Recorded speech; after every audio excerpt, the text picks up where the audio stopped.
देखो बेटा, आप बहुत वीडियोस देख चुके होगे, बहुत समझ चुके होगे कि तो नीट 2025 का पेपर है वो डिफिकल्ट आया है। नो डाउट, सब मान रहे हैं, मैं भी मान रहा हूं, हर कोई मान रहा है डिफिकल्ट आया है। लेकिन अब उसका इफेक्ट फ्यूचर पे क्या पड़ने वाला है, हमें आगे के लिए क्या कदम लेने हैं, ये सोचना बहुत जरूरी है। देखो, हम इसी रोने को रोते रहेंगे, उससे कुछ नहीं होगा। समय खराब के अलावा कोई दूसरा और ऑप्शन यहाँ पे नहीं नजर आएगा। आप एनटीए से लड़ लो, कितना भी लड़ लो, कोई फर्क नहीं पड़ने वाला। लास्ट ईयर भी कोई फर्क नहीं पड़ा, इस बार भी कोई फर्क नहीं पड़ने वाला। तो सिंपल सी बात है, हमें हमारे फ्यूचर के हिसाब से सोचना चाहिए कि अब हमें फ्यूचर में करना क्या है। बहुत से बच्चों के दिमाग में आ रहा है कि यार 2025 का पेपर डिफिकल्ट आ गया, इतना टफ आ गया, तो क्या 2026 का पेपर भी टफ होगा? बिल्कुल हो सकता है, और हो सकता है ना हो, क्योंकि एनटीए ने ऐसा पहली बार नहीं किया है। नीट का पेपर पहली बार डिफिकल्ट नहीं आया है। आप पिछले पास्ट एक्सपीरियंस को उठा के देखो, हर बार कुछ ना कुछ चेंज होता है, हर बार कुछ ना कुछ चेंज होता है। कोरोना के बाद से पेपर थोड़ा आसान उन्होंने बहुत ज्यादा आसान कर दिया था। उससे पहले की बात करो तो पेपर जो है उसमें कभी लेंदी पेपर देना, कभी कुछ डिफिकल्ट क्वेश्चंस डाल देना, हर साल होता हुआ है और इस बार भी हुआ है। हाँ, इतना मैं मानता हूं कि इस साल इन्होंने एक दो क्वेश्चन एक्सेप्शनली हार्ड डाल दिए। लेकिन उन एक दो को हटा दो जिनकी बहुत ज्यादा हवा बन रही है, उन एक दो क्वेश्चन को थोड़ी देर के लिए हटा दो। बाकी पेपर को देखो, लेंदी है, कंसेप्चुअल है, डायरेक्ट फॉर्मूला बेस नहीं होगा। लेकिन इतना तो चेंज हर बार करता ही रहता है एनटीए। कौन सा पहली बार ऐसा पेपर पूछा है? तो एक्चुअल में दिक्कत क्या है, पिछले 3-4 साल से जैसा पेपर आ रहा था, तो हमने मेंटेलिटी ऐसी बना ली कि बस अब तो डायरेक्ट फॉर्मूला बेस ही चीजें आएंगी, सीधा हम टिक करेंगे, आगे बढ़ेंगे। और उसी का नुकसान इस बार देखने को मिला। हम जब पेपर में देने गए तो हमें नहीं पता था कि टफ आएगा या इजी आएगा। हमारी मेंटेलिटी थी कि हमें 180 में से 170 प्लस क्वेश्चंस करने ही करने हैं। लेकिन एग्जाम में हम वैसा नहीं परफॉर्म कर पाए। तो उससे हमारी जो उससे जो क्वेश्चंस हम कर सकते थे वो भी खराब हो गए, मैं मानता हूं। लेकिन क्या इसका आगे कुछ सॉल्यूशन निकल सकता है? क्योंकि हम आगे का भी नहीं बोल सकते कि अगली साल यही लेवल आएगा, ये भी नहीं बोल सकते अगले साल इजी आएगा, क्योंकि एनटीए चेंज करता रहेगा और उसमें मतलब हम उसको कुछ नहीं बिगाड़ सकते, और हम पहले से हम प्रिडिक्ट भी नहीं कर सकते। तो अब हम क्या करें? तो सर, सबसे पहला क्वेश्चन, क्या 2026 टफ होगा? कोई नहीं बता सकता, इवन आज एनटीए भी नहीं बता सकता, हकीकत है। अब दूसरा क्वेश्चन आता है कि चलो ठीक है, टफ है, आसान है तब तो कोई दिक्कत नहीं है, तैयारी कर रहे हैं। लेकिन मान लो टफ आता है या हमें नहीं पता है, तो उस सिचुएशन में क्या अब हमें ड्रॉप लेना चाहिए? बेटा, एक बात बता दूं, जिस साल पेपर आसान आया उस साल भी 1 लाख बच्चे गए एमबीबीएस कॉलेज में। जिस साल डिफिकल्ट आया उस साल भी 2025 में भी उतने ही बच्चे जाएंगे। ऐसा तो है नहीं डिफिकल्ट आया तो बहुत से लोगों को बाहर कर देंगे रेस से, नहीं तुम जाओ बाहर, ऐसा तो है नहीं। तो नंबर ऑफ सीट्स मैटर करती हैं। हमें अब आगे की प्लानिंग जो है ये दिमाग में रखते हुए करनी है कि पेपर इजी, मॉडरेट, टफ, लेंदी, शॉर्ट, हर तरीके का आ सकता है। हो सकता है सारे टफ सब्जेक्ट आ जाए, सारा आ जाए। तो हमारी फ्यूचर की प्लानिंग जो है उसी अकॉर्डिंग होनी चाहिए। अब देखो, इस बार टफ आने में सबसे ज्यादा नुकसान उन बच्चों को हुआ है जो एक्चुअल में कंसेप्ट पे ज्यादा फोकस थे ही नहीं। जो बच्चा कंसेप्चुअली स्ट्रोंग था वो अभी भी करके आया है। मैं ऐसे नहीं कर रहा हूं उसमें भी सभी करके आए। देखो, एक्चुअल में मेंटलिटी का भी फर्क पड़ता है। कुछ बच्चे मेंटलिटी ये बना के जाते हैं कि भाई मेरे को तो लाइन से सारे करने हैं, लेकिन कुछ बच्चे अभी भी ऐसे हैं जिन्होंने समझदारी से काम लिया है। उन्होंने पेपर के लेवल को देखते ही भाप लिया कि ये टफ है, तो टफ क्वेश्चंस को छोड़ के आगे बढ़े हैं। ऐसा नहीं है कि किसी के भी फिजिक्स में मार्क्स नहीं आए हैं। किसी ने फिजिक्स हो सकता है केमिस्ट्री से पहले कर ली हो, सेलेक्ट करके किया हो, तो उसके मार्क्स आए भी हैं, और कुछ का बिगड़ा भी है, क्योंकि हम उसके हिसाब से तैयार नहीं थे शायद इस बार। लेकिन अब आगे की प्लानिंग जो है वो बड़ा स्ट्रोंगली हमें करनी पड़ेगी। देखो, मैं हमेशा से बोलता हूं कि कंसेप्ट यदि स्ट्रोंग होंगे ना, तो आप मेरी बात का विश्वास करो, आप इजी पेपर को भी फोड़ के आओगे, लेंथी पेपर को भी फोड़ के आओगे, और टफ पेपर को भी फोड़ के आओगे। जो क्वेश्चन किसी से नहीं बनना वो किसी से नहीं बनना, समझ रहे हो? लेकिन जो बाकी, जैसे इस साल के पेपर में 4 क्वेश्चंस को हटा दो, 4 भी नहीं, 2 ही क्वेश्चन को हटा दो, तो बचे हुए जो सारे क्वेश्चंस हैं वो कर सकते थे यदि समझदारी से काम लिया जाता, यदि पैनिक नहीं होते, यदि समय मिला होता, यदि हमें समय मैनेज करना आता होता। ठीक है, तो ये बात को दिमाग में मत रखना कि 25 का टफ आया है इसलिए मैं ड्रॉप नहीं ले रहा। क्वेश्चन का आंसर क्लियर है?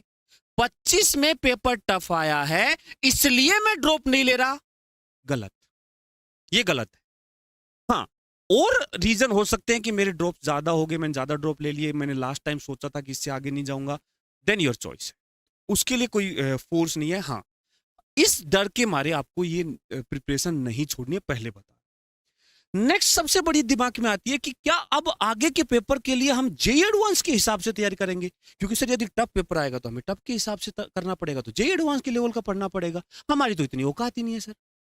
देखो मैं बता दूं, जेईई एडवांस के लेवल का आपको नहीं पढ़ना है, आपको उतना लेवल पे नहीं जाना कि आपको बहुत डिफिकल्ट चीजें पढ़नी पड़ेंगी, बहुत ज्यादा मैथमेटिक्स आपको पढ़नी पड़ेगी, ऐसा नहीं है। बहुत से, मैं देखो नीट के स्टूडेंट्स को भी पढ़ाता हूं, मैं जेईई के स्टूडेंट को भी पढ़ाया हुआ हूं, मैंने हर तरीके के, मैंने एक साथ नीट और जेईई के बच्चे भी पढ़ाए हैं, मतलब एक क्लास जेईई में देके आ रहा हूं, एक क्लास नीट में। देखो मेरा जो मानना ये है, चाहे आप नीट के बच्चे हो चाहे आप जेईई के बच्चे हो, कंसेप्ट्स आपको दोनों को सेम बताए जाते हैं, बट जेईई वाले बच्चों को जो नंबर ऑफ क्वेश्चंस जो हम डिफिकल्ट कराते हैं वो ज्यादा कराते हैं, नीट वाले बच्चों को स्ट्रॉन्ग कंसेप्ट करके उनको आसान तरीके से प्रेजेंट किया जाता है, मतलब अच्छे क्वेश्चंस को भी उनको ऐसे समझाया जाता है जिनको वो इजीली झेल सके, उल्टी ना करे। हकीकत है जेईई वाले बच्चों को हम नंबर ऑफ क्वेश्चन टफ जो है ज्यादा करा देते हैं, नीट वाले बच्चों को थोड़ा हम लिमिट के कराते हैं। मैं हमेशा से इसी पैटर्न को फॉलो कर रहा हूं। साथ ही साथ जो छोटे छोटे इंपॉर्टेंट डेरिवेशंस होते हैं उनको क्लास में हमें सीरियस लेना होगा। तो इस बार सबसे टफेस्ट क्वेश्चन आया है that is based on derivation. यदि हमने कैपिलरी राइज, देखो ये क्वेश्चन आप विश्वास नहीं करोगे लेकिन हकीकत है, देखो मैं मानता हूं ये बहुत डिफिकल्ट है, टफ है, नहीं हो सकता था, लेकिन फिर भी मैं बता रहा हूं कि यदि आपने कैपिलरी राइज का कभी डेरिवेशन किया हो तो इसके सॉल्यूशन को समझना आसान है, और जो बच्चा डेरिवेशंस खुद से कर सकता था कैपिलरी राइज का, वो इस क्वेश्चन को भी सोल्व कर सकता। मैं ऐसे नहीं कर रहा हूं कि एग्जाम में आपको ये सोल्व करके ही आना था, कर सकता था और करके आना था, इनमें डिफरेंस है, ये छोड़ना था, क्योंकि हमें बहुत सारे क्वेश्चंस करने से लेंदी पेपर था। लेकिन अगले साल हो सकता है ज्यादा, अगले साल हो सकता है पेपर को इस तरीके से डिजाइन किया जाए जिसमें टफ क्वेश्चंस भी आए और आसान भी आए और पेपर लेंदी भी ना हो, तो उस समय हमें रेस में लड़ना पड़ेगा। एक बात दिमाग में से निकाल देना कि अगले साल मैं तैयार होके जाऊंगा कि मैं आसान आसान क्वेश्चंस करके आ जाऊंगा। इस साल मैं तैयार नहीं था कि आसान आसान क्वेश्चन करके आ जाता। यदि ऐसा होके जाओगे तैयार तो देखो बेटर है, लेकिन फिर भी बता दूं आप उस जगह जाके लटक जाओगे जहां सिलेक्शन की बाउंड्री होती है, वहां लटक जाओगे। सेलेक्ट होने के लिए यदि पेपर में ऐसा डिस्ट्रीब्यूशन आता है तो हमें अच्छे क्वेश्चंस भी करने पड़ेंगे। अगली बार हर बच्चा तैयार होगा आसान आसान क्वेश्चन को निपटाने के लिए, लेकिन अच्छे क्वेश्चंस भी तो करने पड़ेंगे, तभी तो सेलेक्ट होगे। बाउंड्री वही कूदेगा जो एक्स्ट्रा एफर्ट लगाएगा। साफ बात, हमें थोड़ा सा लेवल अप चीजें पढ़नी पड़ेंगी, कंसेप्चुअली हमें स्ट्रांग होना पड़ेगा। मैं नहीं कह रहा हूं कि जेईई के लेवल पे जाओ, बहुत हार्ड चीजें पढ़ो, लेकिन बहुत सारी चीजें, मैं एक एग्जांपल से बताता हूं। चलो एक एग्जांपल आपके लिए बेस्ट मेरे को दिमाग में आ रहा था, मैं इसलिए मैं आपके लिए प्रेजेंट कर रहा हूं। देखो ये चीज, ये क्वेश्चन आया था, ये डिफिकल्ट नहीं, लिटरली बता रहा हूं ये डिफिकल्ट क्वेश्चन नहीं है, बट नीट के बच्चे के लिए यदि उसकी जो अप्रोच होगी वो क्या होगी। देखो ये ऐसा क्वेश्चन क्लास में करवाया जाता है, लेकिन उन्होंने जानबूझ के एंगल दिया 22.5 डिग्री। बच्चे को आते हुए नहीं करके आया, क्योंकि 22.5 डिग्री का एंगल निकालने में पसीने आ जाते, नहीं करके आया।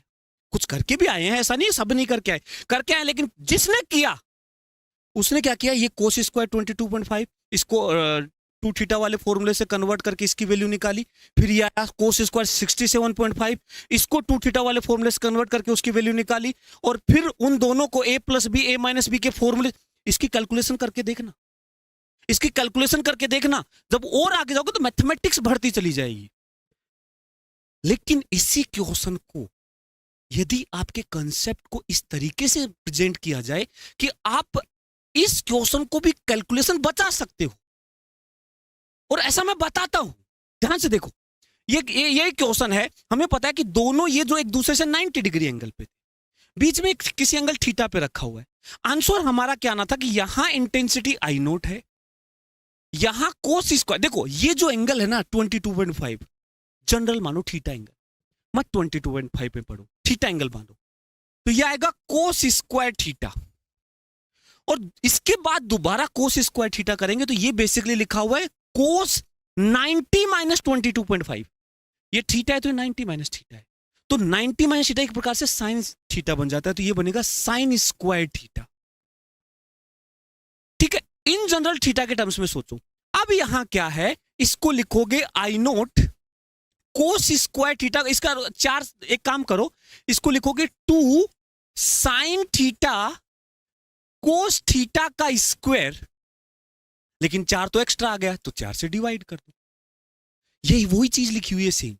यदि ऐसे सोचोगे तो देखो आई नोट बाई 4 और ये बन जाएगा साइन 2 थीटा, तो साइन स्क्वायर 2 थीटा। अब तुम ही बताओ, थीटा 22.5 है तो 2 थीटा 45 होगा, तो ये देखो क्या बन गया, I naught by 4 sine square 45 degree. कुछ नहीं करना, सीधा आंसर आएगा 1/√2 का square 1/2 I naught by 8 answer आ रहा है।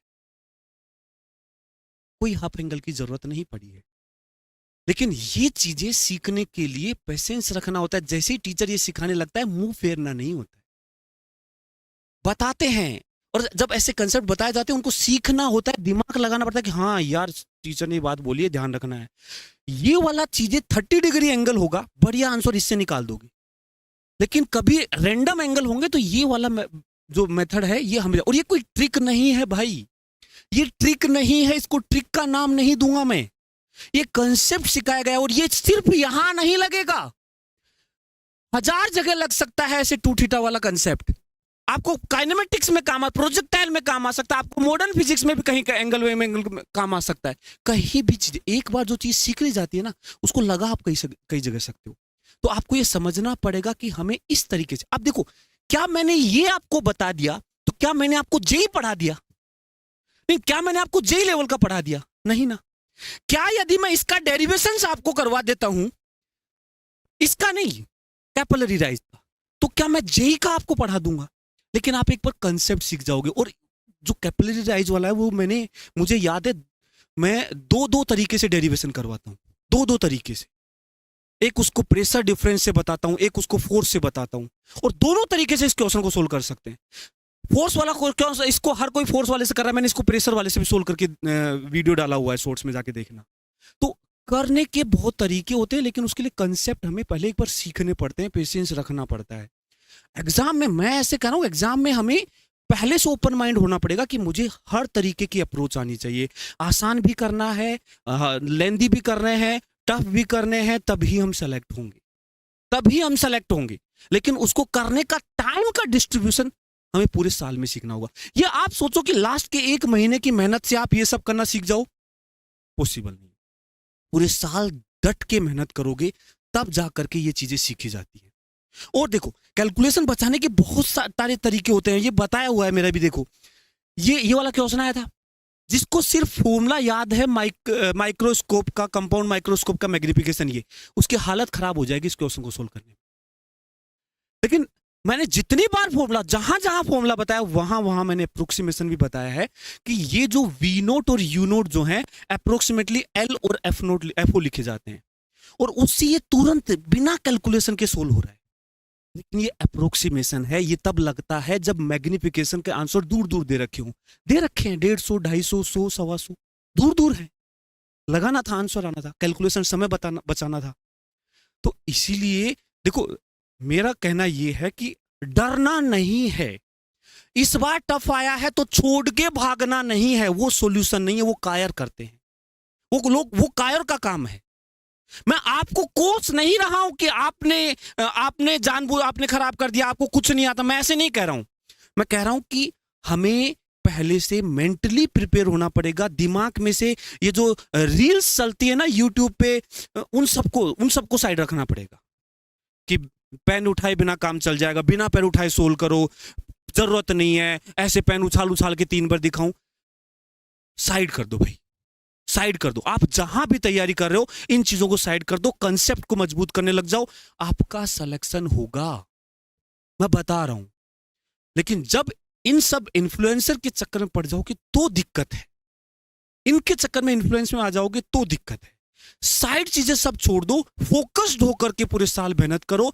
हर इजी, मॉडरेट, टफ, लेंथी, हर तरीके के पेपर की प्रैक्टिस होनी चाहिए।